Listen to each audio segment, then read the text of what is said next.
Okay, we're back. Had a little technical difficulty last night. So this is very dry because it dried overnight. So here we are with the cover glued on the outside of the folder. And we need to punch those holes back through the fabric. So with the mat, the self-healing mat underneath, I'm just going to go through the original holes and make sure we push those through the fabric.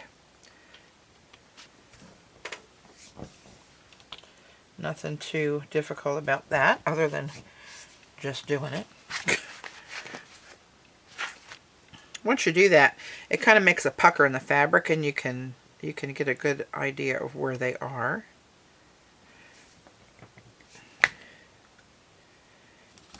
And then after this, I'm going to miter and glue, miter the corners with that little tool I told you about.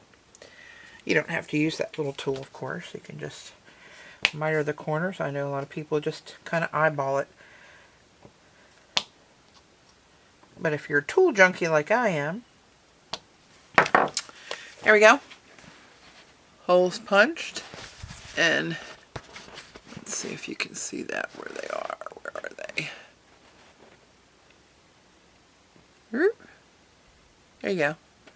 You see them right here?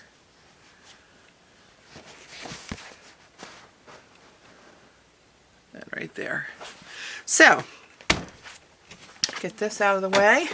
This little tool is called a Perfect Trim Ruler, and coincidentally it's available at perfecttrimruler.com.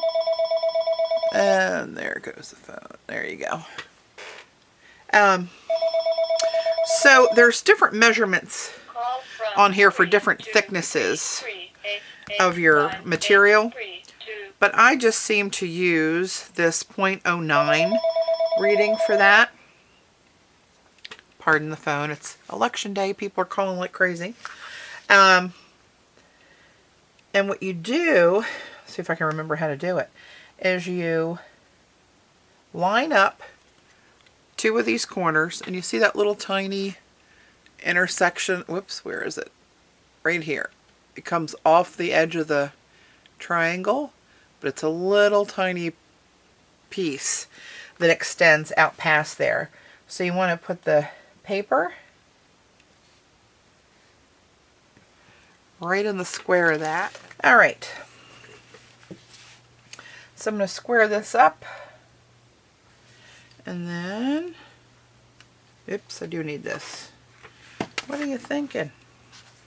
Well, square it up again. I'll square it up until I get it.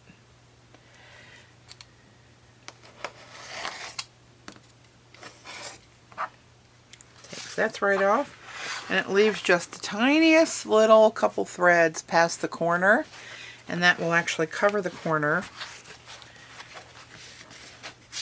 when you fold it. Here's my 0.09 again.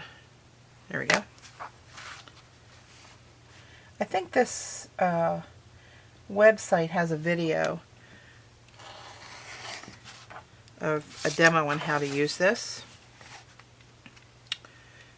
I kind of wing it. I kind of wing everything. 0.9, there we go.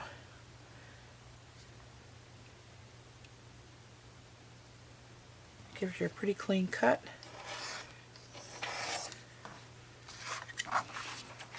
Oop, where's the other one? There we go. I'm going to cut some of this off of here by hand with my scissors. I left a little bit too much because I rearranged the centering of the journal on the material because of this piece that I liked a little bit better. So I'm just going to take my scissors and cut a good bit of that off. I just need enough to overlap and to tuck underneath of the cover piece we're going to put in here to line this and hide the folder. So back to the yes paste, and just tipping the very tips in some water. I don't know if you can see what this looks like. It's kind of like a real thick, greasy, it's not a gel, maybe it's like a gel, but it's real greasy. Now I'm going to get this out of here. And I'm going to go down the folder. And it doesn't matter if you get some in here because that's going to get covered in a minute with a print. So that's no big deal. And I kind of get a little bit of the material too, so the glue kind of sticks to the glue when you fold it over. And that's all you do is glue and fold the corners around. Kind of stretch that a little bit. Give it a nice taut, sharp edge. You can use your bone folder if you so desire. And then you don't have to go to the opposite end. You just go wherever you want to go. Oops.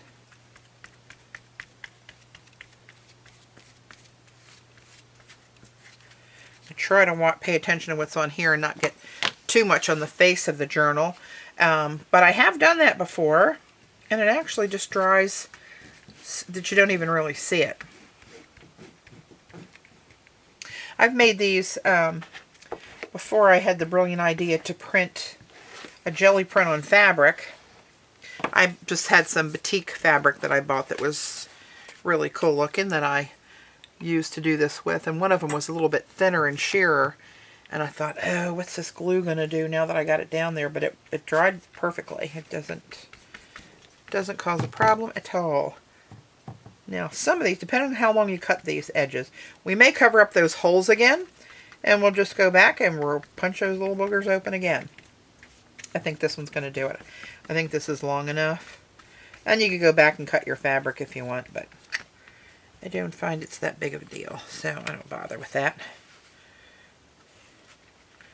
You can't expect a girl that wings most of her life, wings everything, to be worried about a little something like that. Let's see, that gives you, if you cut it right, gives you a perfect 90-degree angle. Yeah, we did cover that up. But that fabric's so sheer I can see through it to punch those holes again. So that won't be a problem. Put a little glue there on my overlap.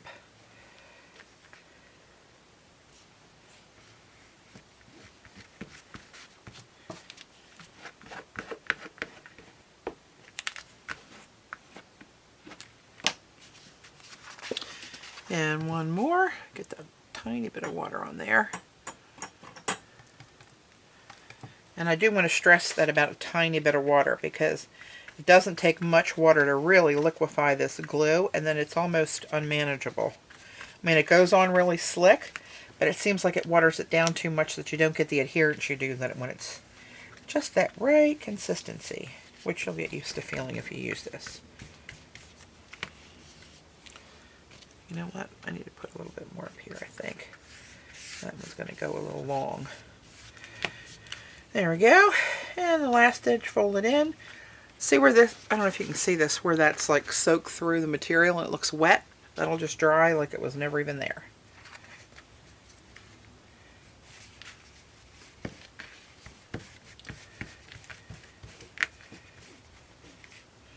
And now, one of the single-sided prints you did. And I've had a really, this week's going to be is crazy and going to get crazier, and I'm kind of doing these by the seat of my pants as quickly as I can because of the time I have allowed. And I told you I got the wrong information about when this was going to be released, so I'm trying to get these to you quickly as I can. And to do so, I'm not going to make a complete book, but I'm going to show you all the steps so that you can. So I'm going to grab this back again, re-punch these holes,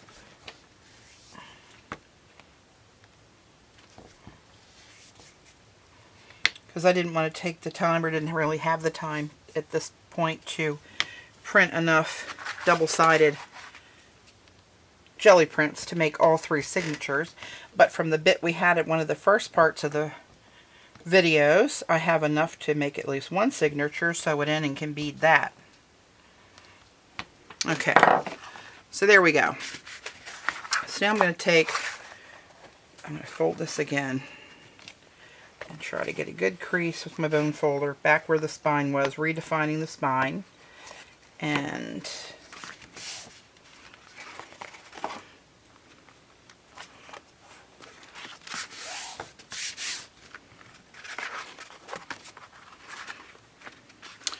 So there you go. There's your notebook cover. Right, and now, where's my camera? There we go. Now I'm going to pick I'm just going to use the copies that we did the other day. Sometimes I really try to coordinate the cover, but for these purposes I'm just going to put something in here to show you how I do this. And I try a few, see what color hits me with this little edges that are showing around the corners here. So you kind of get some coordination. You can see in these, the ones that are actually in the magazine, I did this whole book in teal and purple. But the liner sheet matches, right? But all the pages match in this one, right? And then this one, what did I do on here? I don't even remember. Oh, here we go. This one is one of those prints I lifted off the fabric so you can see the threads in the fabric there. And this one I did kind of all oranges and greens, but that's the cover I picked to put in there. And then on this green one, what did I put in here? Oh yeah, I put just a single more stark kind of a print in there of this green, and then the first page I put a similar design in the orange, so it kind of picks up, you know, both color palettes. And there's the last page. And look at all that PBO in there. Yummalicious. So that's what I did with those. So, I mean, on your own discretion and the time that you have, you can make that as matchy-matchy as you like. That teal's not bad. I wonder what this black one would look like. That's different. You know, I kind of like that with the little pops of PBO and stuff in there. I might just use this one. Let's look at some of these other ones.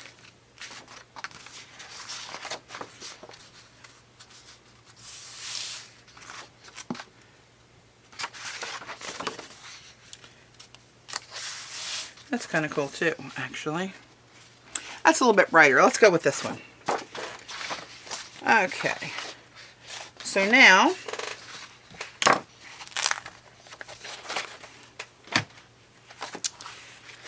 going to make sure I have all my holes punched through the back of the book, because I'm going to go, when I put this on, I'm going to cover up the inside holes, so I got to punch holes from the outside back through again. So just remember that each layer that you're doing to this, you want to make sure you have those defined holes there so you can find them easy when you go to stitch in your signatures. So, I'm going to put some glue, a little bit of Yes Paste, all over the inside of this.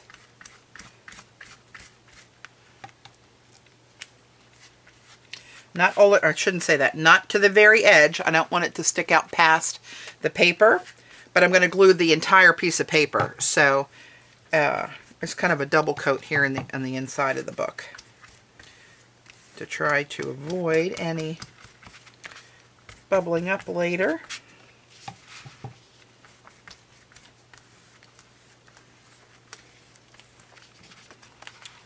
Kind of tilt that to see if it's shiny everywhere.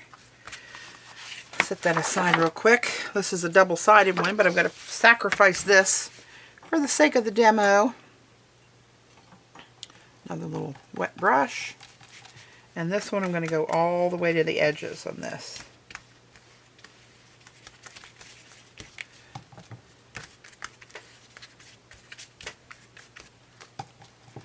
And then we're going to try to, well, we're not going to try, we're going to do it. What did Yoda say? What did Yoda say?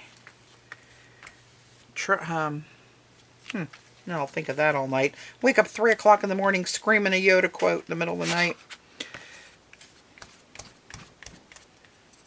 There is no try, there's do or do not. Is that what it was? Not a big Star Wars fan, but Yoda in his day was very wise and cute. Okay, now I'm going to fold this up and get rid of this ickiness right there. Bring back the cover. And then I'm going to lay this down and eyeballing again, center this on all the edges. And some that I've made, if this white edge bothers you, that's not so noticeable in this stencil because of the way the stencil's made.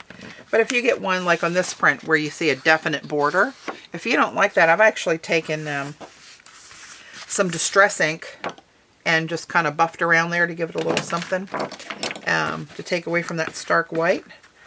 But, or you can do what I did and cannibalize 11 by 14 jelly plate to cut it down to an 8.5 by 11 so you never have the blank corners again. Not sure I'd recommend it. That thing's hard to cut, let me tell you. And it was a lot of money to cut up for one, but I really, on some applications, those white edges really bothered me. So to me it was worth it. And it's not like it's going to wear out anytime soon. Those things are indestructible. So I'm just trying to really press this down. Going back on the corners again. Oops. Look at you. Sneaking up there.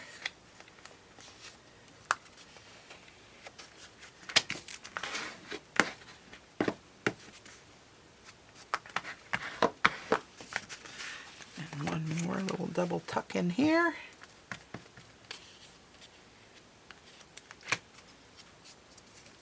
So see what I mean about that fabric? It's getting folded, glued on the front, then folded and glued, and then this is over it and glued. So the chances of it coming off of there are not that great.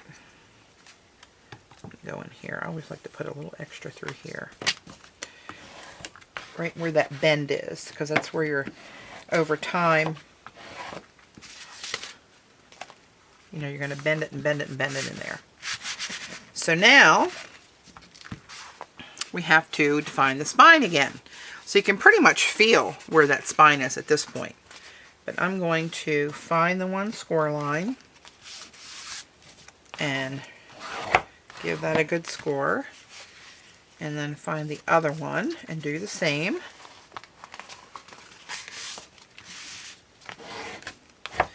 And then I'm going to go inside and really kind of put that crease back in with my bone folder.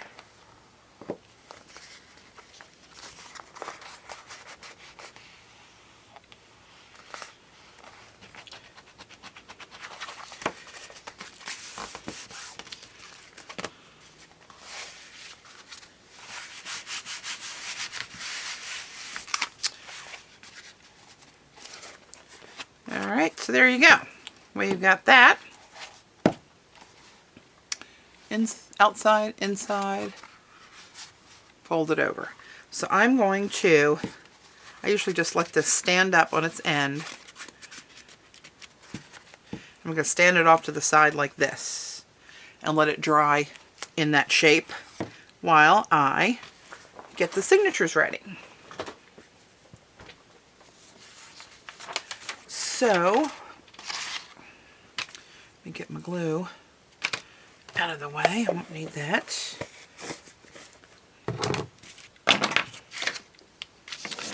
So now we have prints, and you'll have many more prints than this. And generally, when I'm doing these, I don't make just 15 prints and hope that they all work out the way I want them to. I make a bunch of prints, and they'll go pretty fast. The more you do them, the more you'll get in that rhythm, and you'll you know, be cranking them out. So I try to take 5 sort of coordinating colors. I like to kind of make it kind of all go together-ish.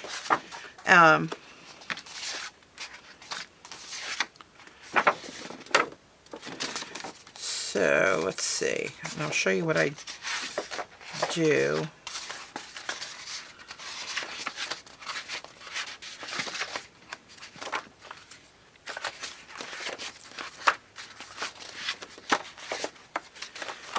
Do I have enough prints? We'll throw one of these in there. Maybe some yellow to break that up. And maybe, let's see, I thought I had a brighter one here.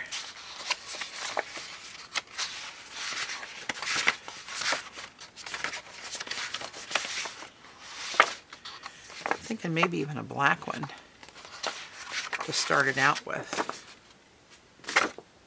Yeah, we'll see how it looks. So,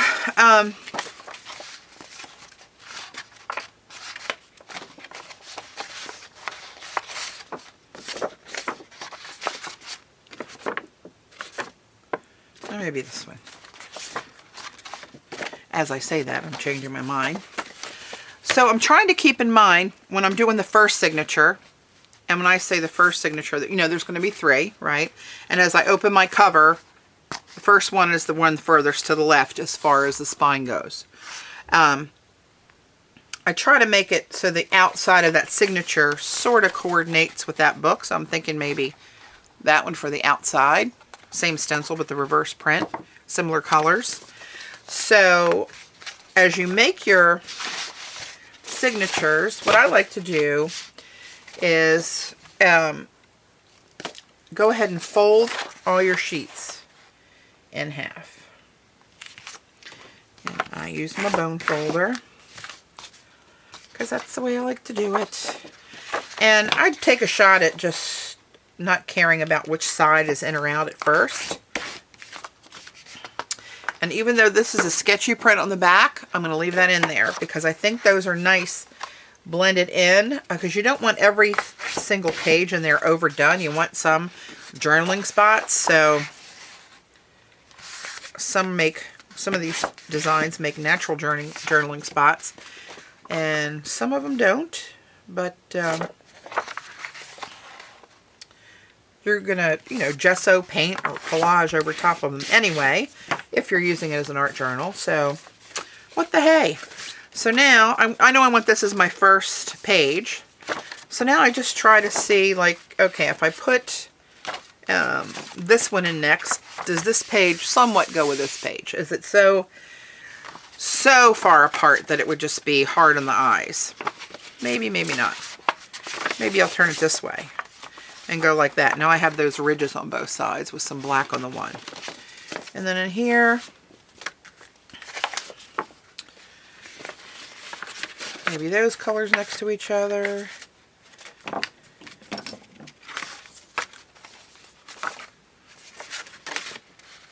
That's kind of off, but for demonstration purposes, you get my gist. And this I'm going to turn inside out. So this way will be the middle spread, which is kind of a cool looking page, I think. So you got 5 pages, right? All creased together. And that's going to become your first signature. You dig? I dig. You dig? So now you can take that little template that we didn't really use for the books, and since the pages we know are 8.5, and you know this was 9 for I cut it on this for the size of our cover. I want to cut it now so that I cut 1/4 inch off of each end, so that it's as long as these are, so I get a good read on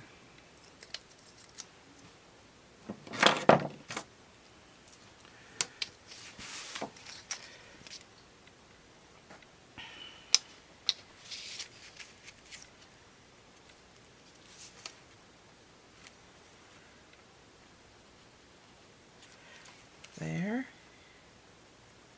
and there.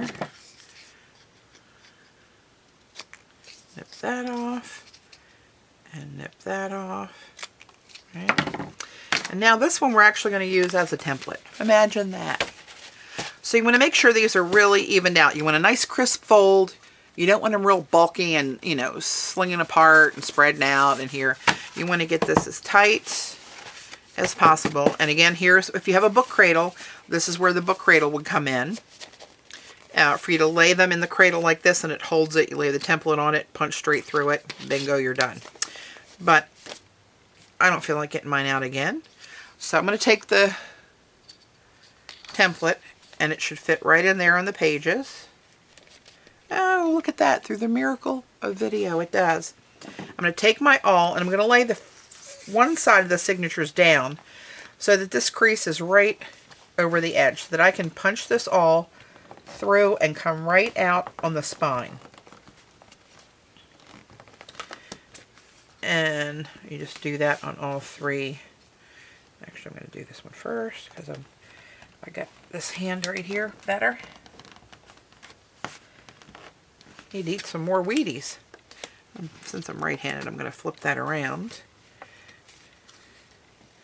and do the other one like so. Alright, so there you go. You got signatures punched right down the spine. There's signature number 1. So you do that 3 times. So you have 3 of these stacks of 5 pages, which will become your book. And then I'm going to go back to my cover, and I'm going to punch the holes from the outside through the inside cover.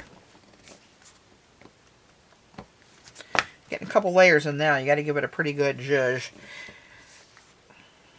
But you want them to line up as closely as possible all the way across.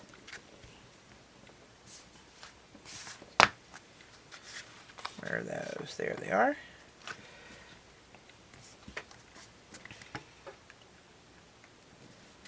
And you can also make these, you don't have to have jelly printed pages in there. I made one for a friend of mine who's a jewelry designer, Lexi Erickson. If you guys don't know her, you should look her up. And she asked me to make her one with just sketch paper in there. And I did.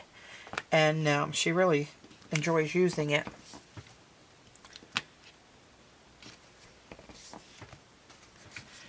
Okay, so they're back through again. Right? This isn't completely dry, but we're going to pretend like it is. And we're going to take our needle, which is, here we go, not too far away.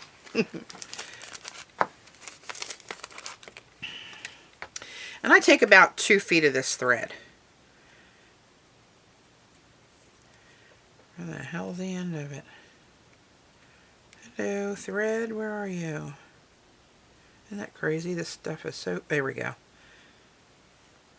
1, 2. Close enough. Again, I'm a winger. And you can take your fingernails, and since this is waxed linen, and just pinch and drag that end flat. And this needle has got a really big eye on it. You can just... I'm not even looking. I'm pull about that much through. And you don't tie a knot. So what you do is you want to start sewing from the outside, because I want to leave a tail to bead. Now, if you don't want to leave a tail to bead and you want it more clean, you can start from the inside, knot it off on the inside. No one will be the wiser. But I like it on the outside, so I like to start, so I don't have to juggle too much. Find the center hole of the top row of the holes closest to the cover and come in through the center.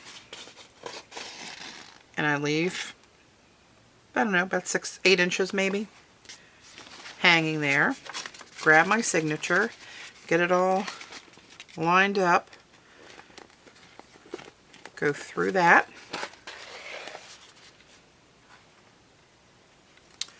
And then I go to the top, through the signature, out this top hole.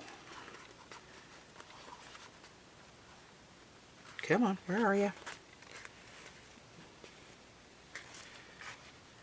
There we go.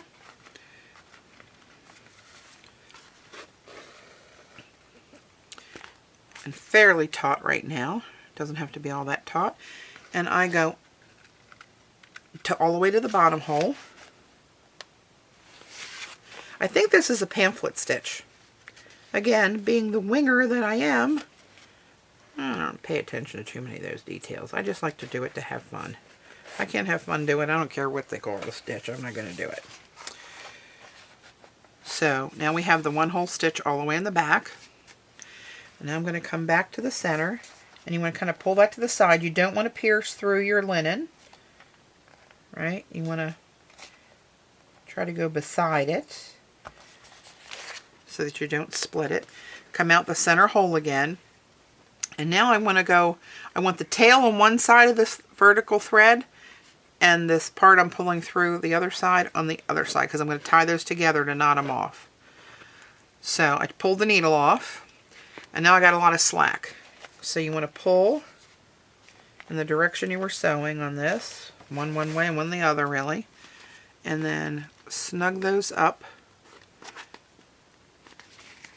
so you don't have any play. Whoopsie, I'll still have some play in there.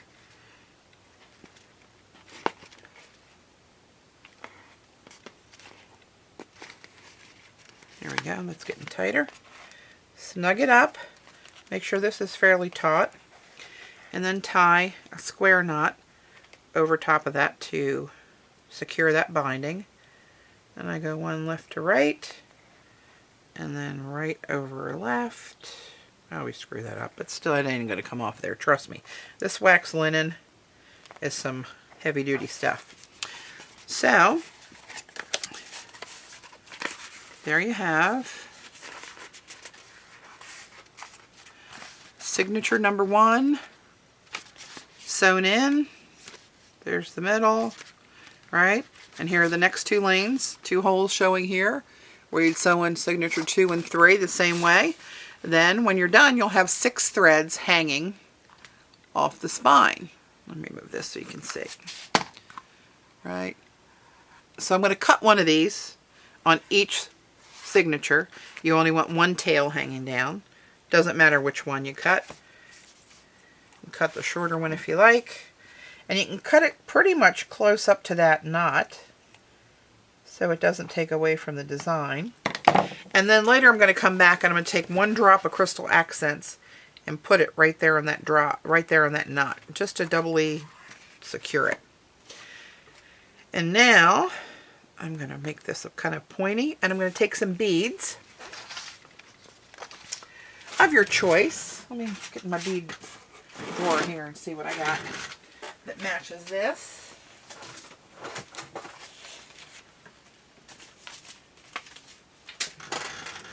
See.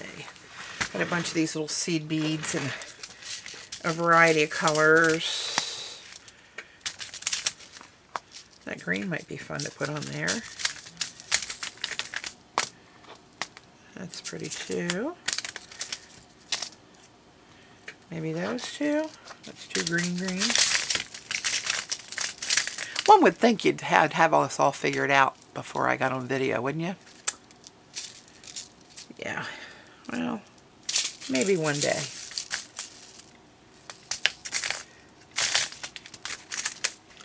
Too pink.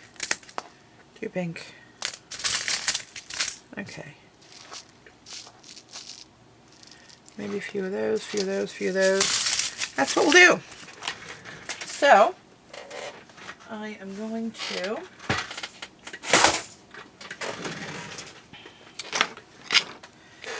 dump some of these out in a little bead tray.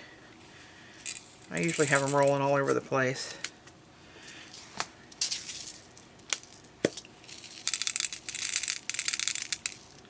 This is way more than I'll need for just one signature. Oh, hello. Just one signature, but that's okay. Ooh, these are pretty. I'll pull out the turquoise in there. So, now you can put them in there if you want to be real careful and put them in as a pattern. You know, you can if you want to just wing it. Like someone else we all know and love. That's fine too. And now we're just going to throw some beads on there. I have no... Seriously? Ugh.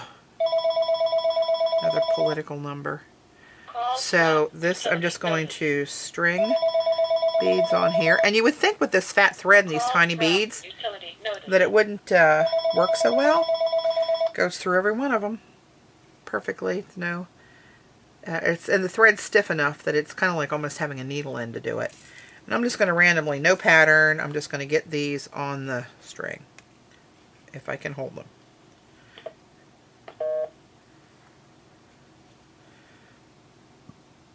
And sometimes what I do is for each signature, I try to put different color beads that will pull the whole book together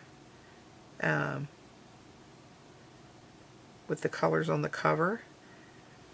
For instance, back to the original ones again. Well, not the originals, but the ones in the book. See what I have here. I have a green strand, an orange strand, and kind of a limey gold strand. And mine, I used to do lampwork beads, and I try to put a lampwork bead on one of my strings on all my books. Just something I do. And this one you can see I just did an orange and a hot pink and a lighter pink with some black. This one has a raccoon, and this is a lampwork bead. And a mother of pearl. So I just try to, you know, coordinate purple and teal and 3 different patterns, purple and teal beads, a lampwork disc bead that I did, you know, and just coordinate it to the liking of your own eye. Meanwhile, I'm going to keep plugging along. Hopefully, I'll think to fast forward this part so you don't have to suffer with me as me and my arthritic fingers try to get this done. Actually, I can see better without my glasses. That may be... There we go. Look at that. I can see a little bit better. And sometimes I stagger the length of the strings of beads on here. I've, you know, one a little bit shorter, one a little bit longer. You could also, as another option, start your threading in the top hole, so your tail comes out of the top hole, and then flip it around, leave it really long, and flip it around inside and use it as a bookmark. You know how those like Moleskine journals all have that little silk tab that kind of serves as a bookmark? You could do that. I've also done some where I've tied them off with sari ribbon, and we wove sari ribbon through the 3 signatures of the thread, and then have a long piece come inside and hang off down here with a bead on it to weight it down a little bit. You know, it's completely up to your imagination. Once you know how to, you know, put the cover together and do a signature, you know, the rest, I'm sure you can create some wonderful stuff. It's just a matter of sitting down and playing with it. Alright, I'm not going to go all the way to the tippy end for this.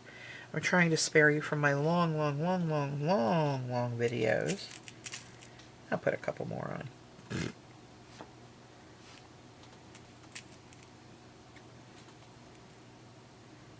Had a very busy October. I've been to 2 art retreats. Traveled one weekend in between those. Traveling Saturday. And then I leave for Florida for 8 days for work. Next Thursday, leave my husband. He's going to be a widower again. And then after that, I think I can stay put for a while. I love going away, but there's no place like home, Dorothy. Well, these pink ones are really tiny.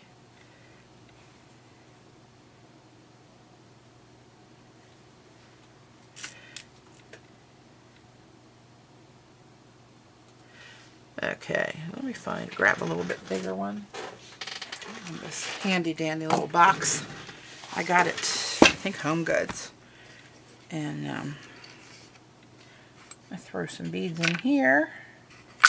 Have some at the ready. Let's see.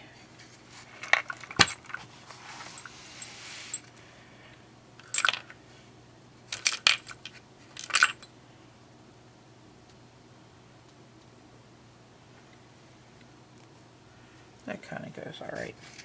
Again, for demonstration purposes.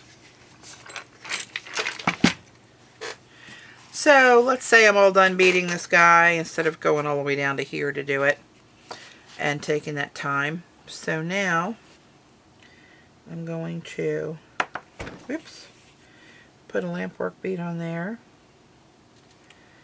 and I think I'll put another bead on the end because some of my mandrels I used larger for different reasons, and some of these beads and the knot, to get a knot to hold that on would have to be a really big knot, and it's hard to do.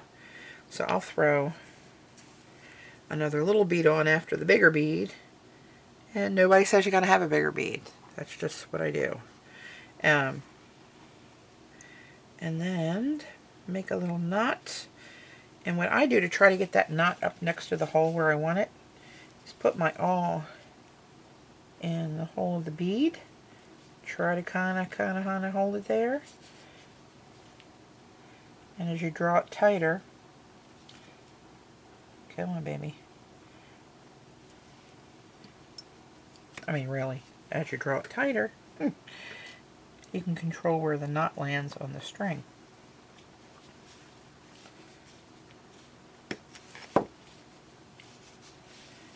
There we go. And then I do a couple of knots like that, just to make it bigger, so it doesn't get ugly and slip out on me. And try to get it right over top of that same knot.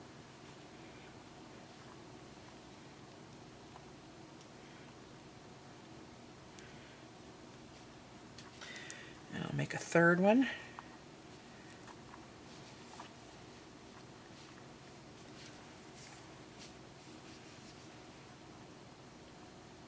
So it's a little bit thicker. There we go. And then snip the end of this off.